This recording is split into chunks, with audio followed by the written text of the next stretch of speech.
What's the potential for Lincoln Riley recruiting at USC? It's certainly a higher ceiling than what he had in Oklahoma. We'll tell you why today on Locked On Pac-12. Let's go. Locked On Pac-12, your daily podcast on the Pac-12 Conference. It's the Locked On Podcast Network, your team every day.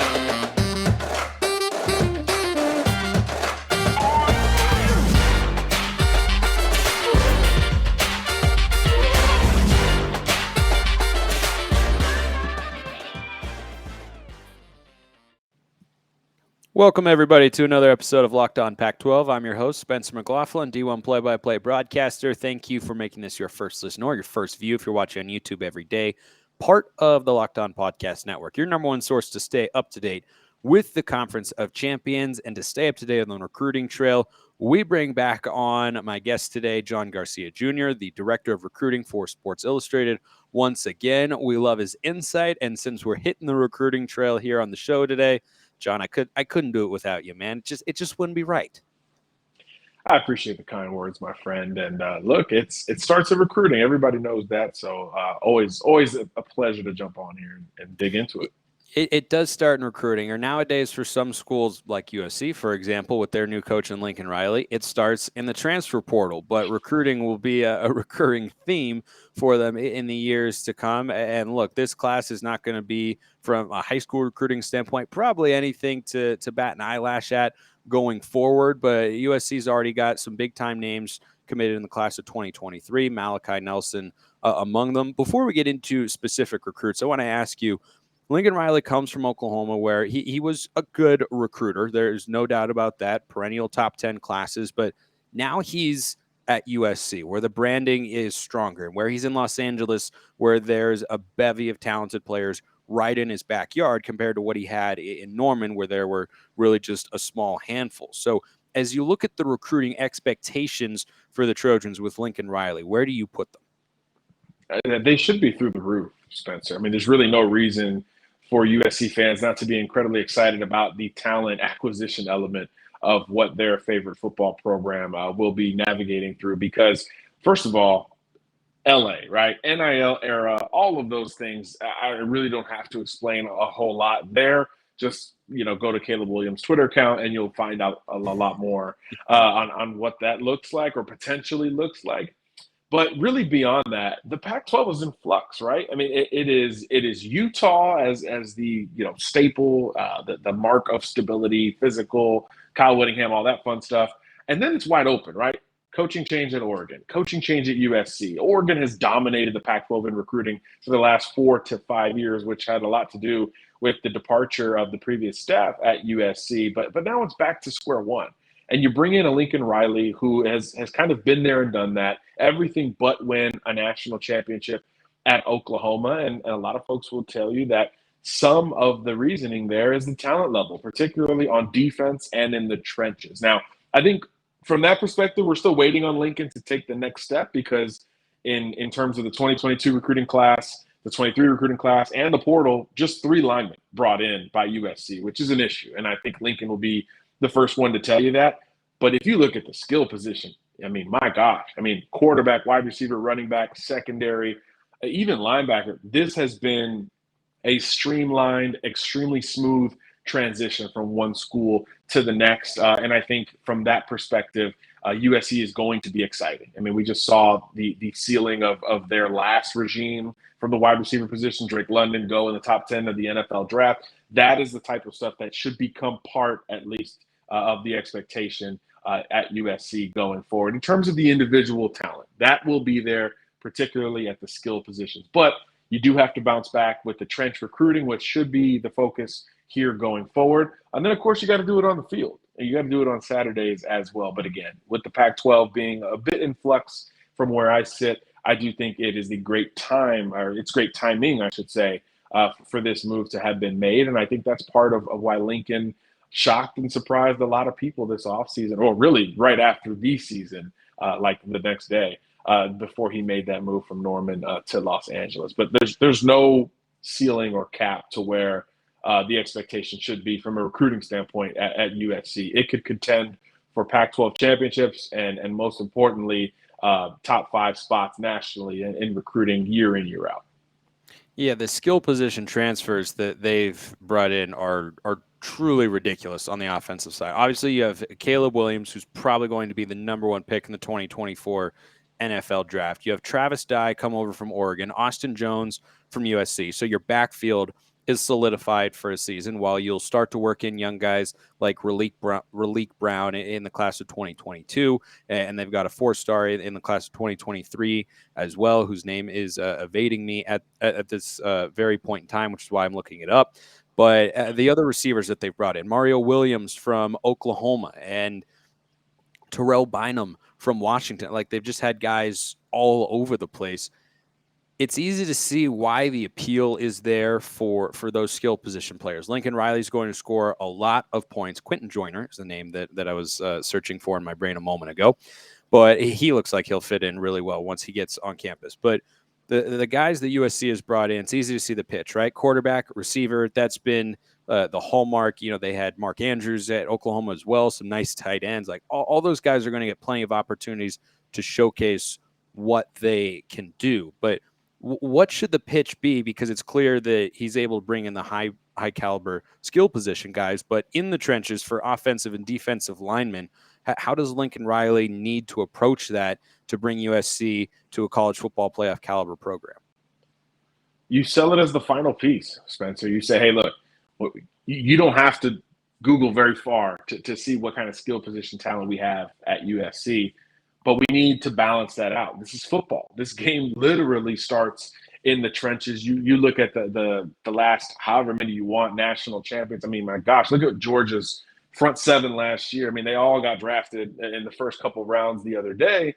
I mean, that's what wins in college football, even to this day. That group dominating Alabama's offensive line, pushed them over the top, to get them their first national championship. And that stuff still creates momentum in college football. And you build groups like that, now you can do anything. And you think of what Lincoln Riley's known for in that offensive explosion, and you start to pair it with dominant blocking on the offensive line and defensive lines that can get after the opposing passing attack.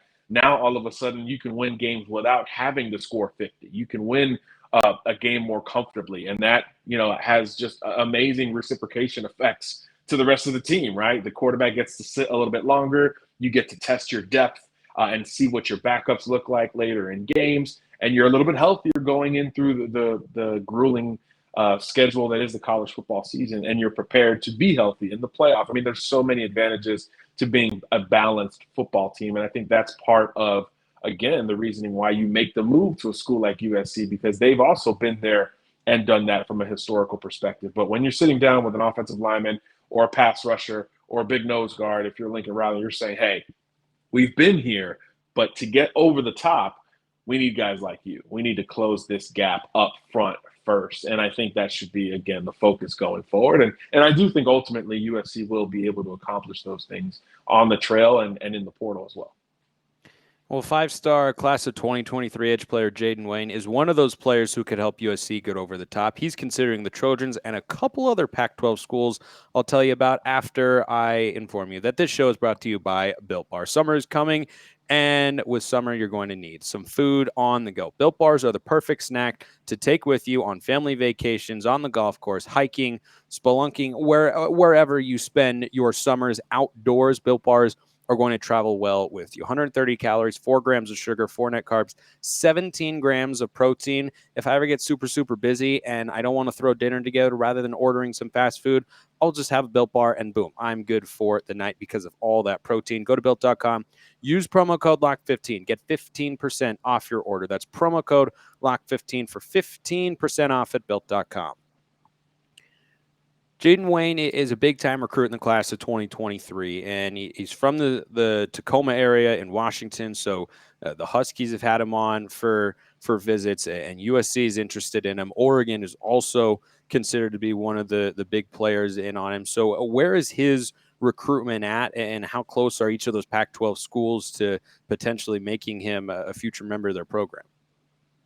Well, the Pac-12 is going to have something to say for, one of its finest sons in Jaden Wayne, a kid who's been on the national radar for several years now, an elite pass rusher, Great basketball player as well. You watch his highlights on Twitter, some bounce in this kid's game on the court. But on the field, he's got that great first step and the type of pass rushing prowess that really changes what you can do from a defensive standpoint and makes you identify him if you're coming at him from the offensive side of the football. And that's why he's been national really for 2 or 3 years now. I think 40-plus scholarship offers, but we know the Pac-12 is going to stay in this race. It's just a matter of who. I do think, talking to a source earlier today, I do think Jayden will start to narrow things down, which is big for him because he's taken as many visits as any national recruit we've talked about, and he's been on radar for so long that he's heard so many different pitches, experienced so many different locations that when he starts to narrow his list, it will be very, very telling. I do believe he'll cut it to 4 or 5, and those 5 schools will eventually be official visit destinations. And once that happens, we're going to be on big alert here, tracking him nationally. In that case, I just wonder how many Pac-12 schools will make the cut. I do think Oregon feels the safest of the 3 schools, Washington, USC being the other, but really the onus is on Washington here. I mean, it's an uphill battle because you've changed coaching staffs twice now since Jaden Wayne has become a national recruit, and that's really hard to overcome. But again, you are the in-state school. You're the school he is most familiar with from a logistics and geographical standpoint. But at the same time, optically, Washington has let some big fish leave the state. So I think, you want to win the recruitment on signing day or whenever it's going to come from Jaden. But if you're a Washington fan, you want to make this next cut first and foremost because you want to stay in the hunt for Jaden Wayne because it's a truly national battle. And whether or not USC's in there could be irrelevant late in the game because you've got schools like Alabama that he's called his leader in the past. LSU has begun to host him multiple times here early in 2022. That is certainly something of concern from Pac-12 country. Georgia's involved as well, the defending national champs that we just talked about. So one of these schools isn't going to make the cut. So I do think that if you're Washington, you should be very wary of that and keep an eye out for when he does drop his top group. And if you make that cut, you got to get him on campus for an official visit and give this new coaching staff ample time to sit in with him, even though they are the in-state school. So it's going to be quite fascinating with Jaden. It's a Pac-12 SEC type of battle, but just how many schools from each conference gets into that final group will be very telling as to where this recruitment is heading. And like I said, I think Oregon's the safest of the Pac-12 trio that we're talking about the most with Jaden Wayne. I think it's a little bit of a tough time to be part of the UCLA football program, not because they aren't trending up, but they hired Chip Kelly and they were all in on the rebuild when he got there, right? He brought in his guy at quarterback DTR, who was as raw of a quarterback prospect as you will ever see in college football ever, and he has become a really solid player at that position. They're 8-4 last year. Unfortunately, they don't get to show their chops in a bowl game, in the Holiday Bowl. I believe it was the Holiday Bowl. And, that part is not as great, but they've been trending up, right? And so you feel good, and USC, your in-city rival, is down, and you're going upwards, and you're 8-4, and you beat them in the Coliseum. And then they went and hired Lincoln Riley. And so that makes recruiting a lot tougher for a school that is certainly seen as the number 2 within their own city, has never been a big-time recruiting power, and has a coach who knows how to score a lot of points, but has also never been all in on recruiting. And so I think it's a fascinating area to follow for UCLA and how they will respond to Lincoln Riley being there to poach players in their own backyard, because of course that's where they're looking. But I saw the other day they landed a commitment from a defensive player by the name of Ty Lee. He's a safety. His primary recruiter was Ken Norton Jr., who was the Seahawks defensive coordinator until he was let go, comes down and is the inside linebackers coach for UCLA now with their new defensive staff. So what do you make of Ty Lee's commitment to UCLA? Start with the player a little bit, but also kind of what it means for the program and where they're at on the recruiting trail. Well, as a player, I think this is an interesting hybrid coming out of St. John Bosco, which is, of course, a national power on the high school football front. 6'3", right under 200 pounds.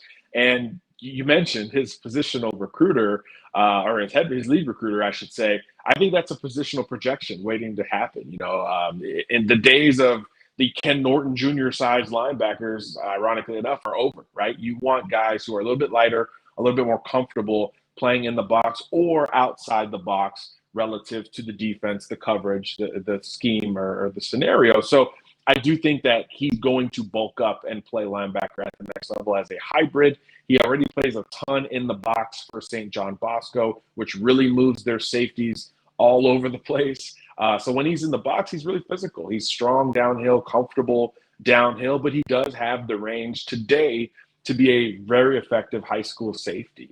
So I do think that will be quite interesting in his development, talking about Ty Lee. How soon does he start putting on the weight, and how does that affect his ability to play in space? But from a profile standpoint, he's going to be a well-coached up kid coming from St. John Bosco. Like I said, they put a lot on their safeties from a mental and physical standpoint, and they play in the hardest and toughest league there is in high school football, the Trinity League. So I do think that brings a certain level of benefit of the doubt at St. John Bosco. So whenever you're recruiting one of those guys, you just feel better about it. But I think conversely, in terms of the recruitment, Spencer, this shows you the power of bringing in a big name, an NFL name who's been there and done that. That precedent really does resonate on the recruiting trail. A couple of weeks ago, I was asked about Ty Lee, and it was like Oregon, USC. It was other schools that we talked about before getting to UCLA. But lo and behold, Norton is hired. He takes the official visit this past weekend, falls in love with it, and not only does UCLA vault to the top, but he goes ahead and makes his verbal commitment to Norton and to the Bruins. So I think this is a good sign. It's certainly a validator of Chip Kelly hiring him.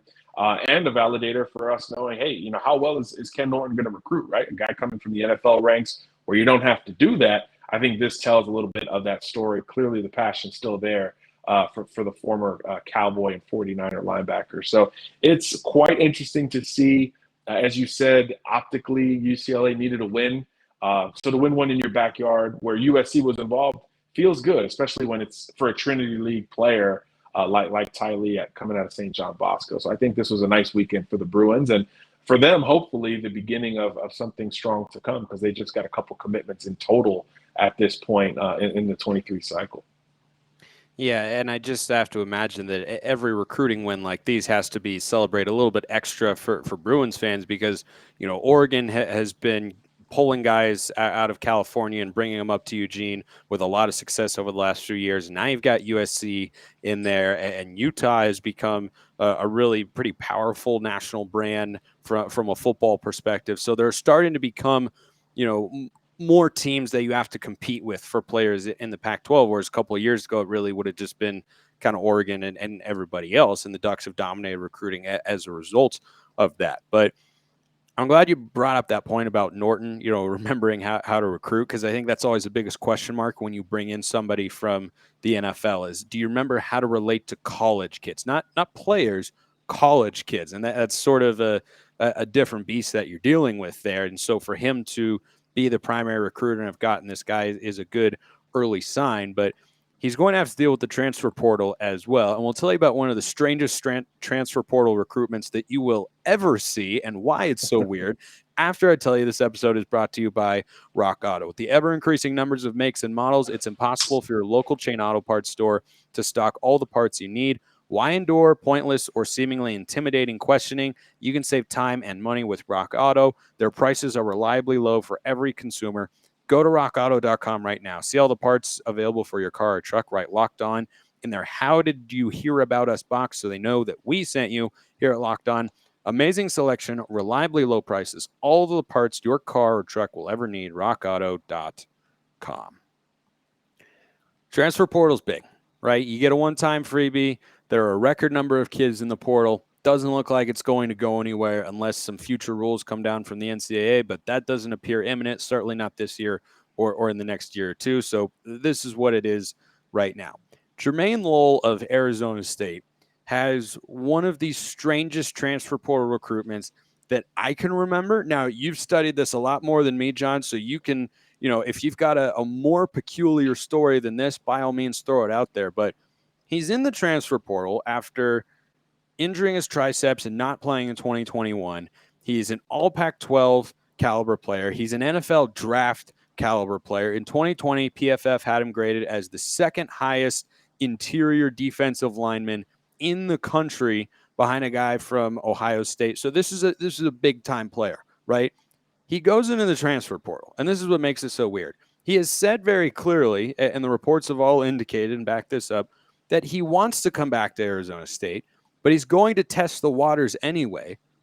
And his schools are Texas Tech, Florida, Louisville, and Oregon. I'm going to take a stab and say that's the first time those four schools have been mentioned on the football field in the same sentence. How does that even come about? Texas Tech, Florida, Louisville, and Oregon. You're covering a good swath of the country there, but John, what do you make of all of that?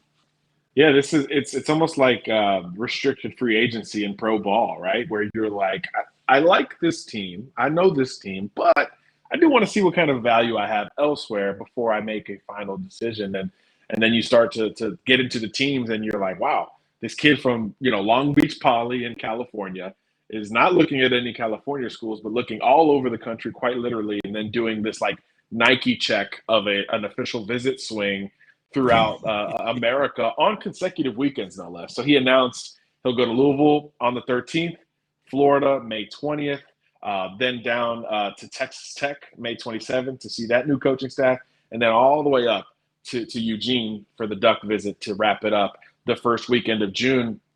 Just a bizarre list of schools there, but you can see the timeline here, right? The visits tell us a lot in high school and transfer portal recruiting. 4 official visits in 4 consecutive weekends. We'll see how he feels at the Oregon trip, after all those flights, 8 flights later, how he feels about that Oregon official visit being the last one. And then presumably he'll go back to his college campus that he's still at ASU and check them out one more time. I don't think he'll need an official visit for it, but we'll get that all before a final decision, what looks like in early to mid-June. From, like you said, an NFL draft pick candidate, prospect, I should say, that it's really rare for him to be available, a player like this to be available this late in the process. And you see 3 transition coaching staffs on top of that. So we talked about this at the top, right? When you're a transition coaching staff and you're rebuilding, hit the trenches, and you see Oregon, Florida, and Texas Tech understanding that and trying to bring in an all conference type prospect on top of it, a guy who started 28 games in the Pac-12 with plenty of success to date. So a fascinating visit schedule, an ambitious visit schedule, I must say, because remember, you're flying back home in between. So he's either flying back to Phoenix or Tempe, or he's flying back to his native Southern California. So this is a lot of frequent flyer miles that he's going to be racking up. So if I'm Louisville and I got that first visit, I feel great. Oregon, not so much with the 4th trip, but you never know. You never know. Those are 4 very different campuses. I've been to 3 of them, and I think he'll get, quite a unique experience, one versus the other. But this is a big deal. This is one of the biggest transfers still in the portal yet to make that final decision. And for him to lay it out that way, I think will be fun to track, and a lot for him for these next few months, because this is really just a rental, right? I mean, this is a guy who's close to the NFL draft. He just needs to show that he's healthy and have a bounce back senior season in 2022. So you're talking about a rental from June to December, not even really a full year on a college campus. So he's certainly going to put in the work and the due diligence to figure out where he wants to play. There's no doubt. Florida, Texas Tech, Oregon, Louisville. I liked your little slight flex there that you've been to 3 of them, John. I have, like. And you can guess the one I haven't been to, right? Oregon. No, Texas Tech. Oh, Texas Tech. Really? I've been on Texas Tech's campus. Hard to get to Lubbock. Yeah. I was there to call the NJCAA women's basketball tournament in 2021. So that was why I was in Lubbock, because believe it or not, I haven't had a reason to go there yet. But maybe one day. Last thing that I want to ask you here.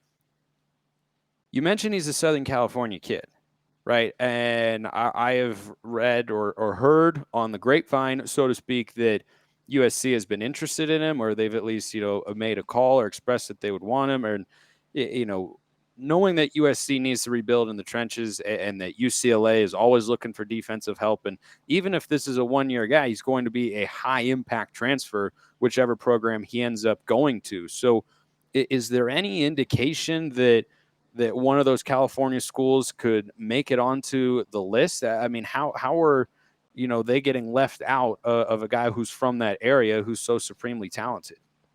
Yeah, I'm just as surprised as you, Spencer. And I think schematically, he's not the biggest guy in the world, 6'2", 6'3", maybe 280. So, I'm not sure what the new defenses will look like at these two schools relative to what they want on the defensive interior. But, man, you have to think that when you're making the transition, you want to hit the trenches. And like I said, he's a SoCal kid. So I'm surprised. But, look, he's got 4 visits planned. So he does have room for a 5th visit. So, maybe that's the next phone call that's going to happen, and it'll be something we talk about the next time I'm lucky enough to be on with you, my friend. Well, we will be sure to bring you back. John Garcia Jr., he's the Director of Recruiting for Sports Illustrated. We appreciate your insight, as always, my man, and we will see you next time for sure. There will always be a next time with you. Appreciate it. Looking forward to it. I appreciate everyone listening. I will see you next time, and have a wonderful rest of your day.